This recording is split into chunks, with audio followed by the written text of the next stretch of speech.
What's up everyone, Max here, and finally back from EVO. A really busy week, really busy weekend, and did a lot there, but there's been some news that has gone down over the past couple of days. Most notably this big amount of information that has come from Comic-Con and Yoshinori Ono. Now if you guys have checked this stuff out, Comic-Con had a little bit of information at a recent panel, more notably one about Darkstalkers. The panel wasn't about Darkstalkers, but the news was. Ono was going into a little bit of details and information and started going over some questions and answers from the crowd, and when he was doing this he was saying essentially, or giving leaks and information, that Darkstalkers is most likely coming in the form of a couple of quotes. Now here's the thing that has me a little anxious for Darkstalkers, in a good way and a bad way. Yes, I do absolutely want to play a Darkstalkers game. I've been a fan of the Darkstalkers series ever since it has existed, because essentially in the long run, I'd like to know if you guys agree with me, Darkstalkers was Street Fighter like with monsters and some semi-different mechanics, but it wasn't until a bit later, like in the Vampire Savior series, and when it got to, you know, not Vampire Savior series, when it got later down the line to the further iterations, like the third iteration of Darkstalkers, it started to get really good. And even that game has a fairly big competitive and community backing to this day. Now what's crazy is that I think of a new Darkstalkers game and I want it, and I want to play it because it's a new fighting game and that's kind of what I do. But at the same time I think back to the old Darkstalkers game and I try to think of who are the people that actually bought Darkstalkers games back in the day, besides like hardcore fighting fans. Now let's take a quick look at this.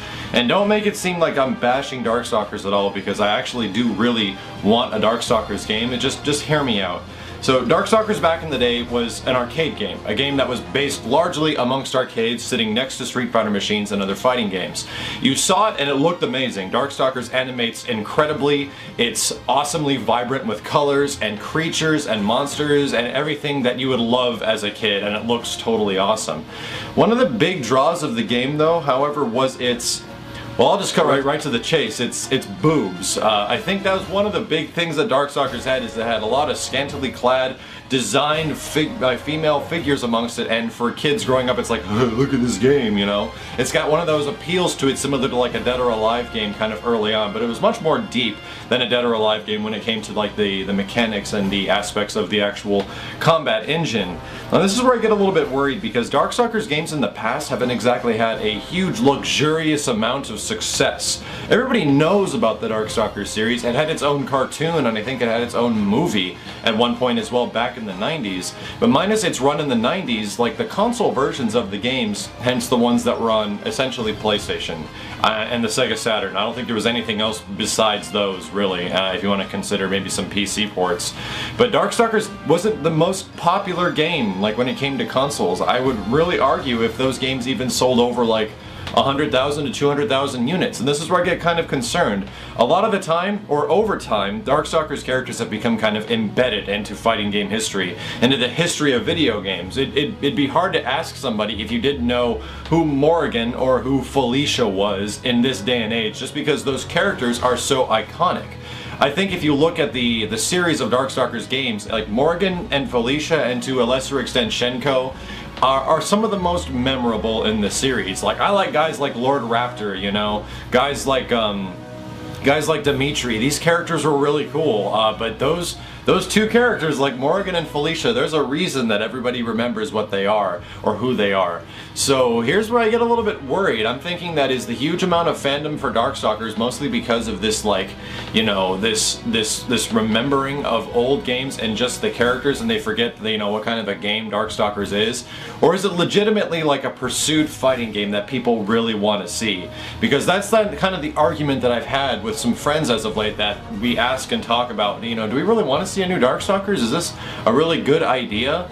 And we want to see it, yes it is, but we think back in the day, what made Darkstalkers so popular back in the day? And it was boobs. Like, you think about it, and that was a big draw for a lot of people, is that it had these characters that were like that. And the games were still awesome, they were fun. I'm just really anxious to see how a Darkstalkers can play out on the current generation of systems, because as you guys can remember, when you played Darkstalkers games, their bodies would morph and twist and do all this crazy stuff, like Lord Raptor's practical innards would come out of him during moves and stuff like that. It's gruesome, it was gory, it was awesome, and it was a blast to play. But at the same time, I'm a little worried for the success of a game like Darkstalkers. Like, I'm wondering if it kind of goes in the vein of like Star Gladiator and stuff like that, which is an old Capcom game that was a while back that had some popularity. I'd actually more compare it to like the Rival Schools series and the Project Justice series. Games that had quite a big legion of fans and people that really liked those games, but I don't know if they were the most critically successful and commercially successful Capcom fighters. So just some food for thought. Let me know what you guys think about Darkstalkers potentially making a return based off all this information that's been popping up from Comic-Con and over the past year. But yeah, a lot of other news going on right now. Stay tuned and we'll be covering a lot more of this information. And since I'm back from EVO now, I'd like to do more stuff like this where I can get your guys' opinions and see what the community is thinking about some of these games coming out. Things like Injustice is starting to make me a little bit more excited for it, not on a deeply competitive level, but when you see dudes like flying into space and chucking cars at each other and taking somebody's or taking the Flash's head and bashing it into a wall, yeah, I can't help but smile at that, and I kind of really want to play it. But stay tuned, guys. Thank you guys very much for watching the video, and leave a thumbs up if you enjoyed this discussion or a comment if you'd like to chime in. My name is Max, and I'll see you next time.